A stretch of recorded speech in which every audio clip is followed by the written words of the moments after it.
দেশের শ্রমজীবী মানুষ কোভিড সংকটে নিমজ্জিত। কেন্দ্রে বিজেপির নেতৃত্বে যে সরকার কর্পোরেট স্বার্থকে রক্ষা করতে চেয়ে শ্রমজীবী মানুষের স্বার্থকে জনগণ দীর্ঘদিন ধরে ভারতের শ্রমিক সেনা তারা লড়াই করে আসছেন। আজকে দ্রব্যমূল্য অনুযায়ী মজুরির প্রশ্ন, সমস্ত শ্রমজীবী মানুষের সামাজিক সুরক্ষার প্রশ্নে, কাজের ঘণ্টা কমানোর দাবিতে শ্রমিকদের ন্যায্য অধিকারগুলোকে সংরক্ষণের প্রশ্নে লড়াই করে আসছে।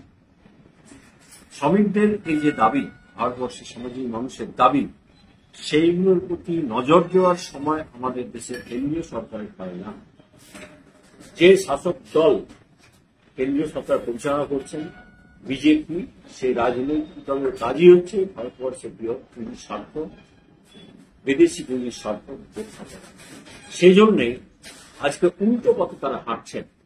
তারা শ্রমজীবী মানুষের অধিকারগুলোকে কেড়ে নেওয়ার জন্য 29টি যে আইন সেটাকে এক জায়গাতে নিয়ে 4টি সংকট তৈরি করেছেন। এই 4টি সংকটের ছত্রে ছত্রে আছে শ্রমিক শ্রেণীর স্বার্থ বিরোধিতা। সেখানে ট্রেড ইউনিয়ন করার অধিকার, ন্যায্য মজুরির প্রশ্নে লড়াই করার অধিকার, ধর্মঘট করার অধিকার, কেড়ে নেওয়া, ট্রেড ইউনিয়ন করার অধিকার সংকুচিত করা, এই সমস্ত করা হয়েছে 4টি সংকটের মধ্য দিয়ে। আমরা লক্ষ্য করছি আজকে অস্বাভাবিক দ্রব্যমূল্য বৃদ্ধি, প্রতিটি জিনিসের দাম বাড়ছে যেগুলো মানুষ প্রতিদিন ব্যবহার করেন।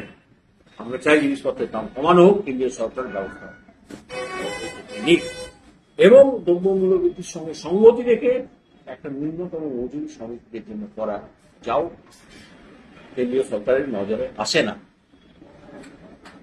ভারতবর্ষের কৃষক সমাজ চাষ করছেন, তাদের চাষের খরচ বাড়ছে, সারের দাম, বীজের দাম বাড়ার কল্যাণে, আনুষঙ্গিক খরচ বাড়ার কল্যাণে তাদের চাষের খরচ বাড়ছে, কিন্তু ফসলের ন্যায্য দাম তারা বঞ্চিত হচ্ছেন, সঠিক সহায়ক মূল্য তারা পাচ্ছেন না। আমরা চাই কৃষকের ফসলের ন্যায্য দাম। গ্রামাঞ্চলের অসংখ্য মানুষ যারা গ্রামীণ শ্রমজীবী ক্ষেতমজুর, তাদের কাজের জন্য যখন সংসদে 61 জন বামপন্থী সাংসদ ছিলেন, লড়াই করে তারা আদায় করেছিলেন এমজিএ এনআরএজিএ স্কিম।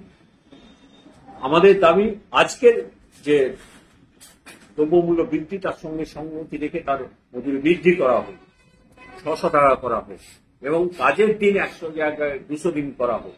শহরাঞ্চলের গরিব মানুষ তাদেরও এই 100 দিনের কাজের আওতায় নিয়ে আসা হোক। আমরা দেখছি পশ্চিমবঙ্গে, আমাদের রাজ্যে তৃণমূল গভর্নমেন্ট তার যে দুর্নীতি, সেই জন্য ব্যাপক হারে এমজিএনআরজিএসকে দুর্নীতি হয়েছে। কেন্দ্রীয় সরকার রাজ্য সরকারের বিরুদ্ধে কোনো ব্যবস্থা না নিয়ে সরাসরি ক্ষেতমজুরদেরকে আঘাত করার জন্য কেন্দ্রীয় সরকার এমজিএনআরজি স্কিমে টাকা দেওয়া বন্ধ করেছেন, যেটা হচ্ছে ক্ষেতমজুরদের স্বার্থ বিরোধী। আমরা চাই অবিলম্বে ক্ষেতমজুরদের কাজ চালু হোক। হাইকোর্টের নির্দেশ অনুযায়ী 1 আগস্ট থেকে চালু করার কথা বলা হয়েছে, আমরা চাই সেটা চালু হোক। আমাদের পুরুলিয়া জেলাতে দীর্ঘদিন বিড়ি শ্রমিকদের জন্য হাসপাতাল তৈরি হয়ে আছে, কিন্তু হাসপাতালের কাজ এখনো শুরু হয়নি। অবিলম্বে হাসপাতাল চালু করা হোক। রঘুনাথপুরে একটা শিল্পের পরিবেশ গড়ে উঠেছিল বামপন্থী সরকার যখন ক্ষমতায় ছিল তখন, কিন্তু প্রকল্পগুলো এখনো অনেকগুলোই প্রকল্প এখনো চালু হয়নি, বাস্তবায়িত হয়নি। আমরা চাই সমস্ত শিল্প প্রকল্পগুলি পুরুলিয়া জেলায় চালু হোক। এই দাবির ভিত্তিতে আমাদের সর্বভারতীয় ক্ষেত্রে দাবিগুলো কেন্দ্রীয় ট্রেড ইউনিয়ন এবং ফেডারেশনগুলো তাদের আহ্বানে আগামী 9 জুলাই সারা দেশব্যাপী সাধারণ ধর্মঘট পালিত হবে। আমরা আমাদের রাজ্যের দাবি, সেখানে রাজ্যের যে সমস্ত জমি আছে, কলকারখানা ছিল জমিগুলোতে, সেই জমিগুলোতে কোনো কর্পোরেট হাউসকে বিক্রি করে দেওয়া যাবে না, বেআইনিভাবে বিক্রি করে দেওয়া যাবে না, সেগুলোতে শিল্পই করতে হবে, শিল্পের জায়গাতে শিল্পই করতে হবে। এই সব দাবি আছে, পুরুলিয়া জেলার দাবি আছে।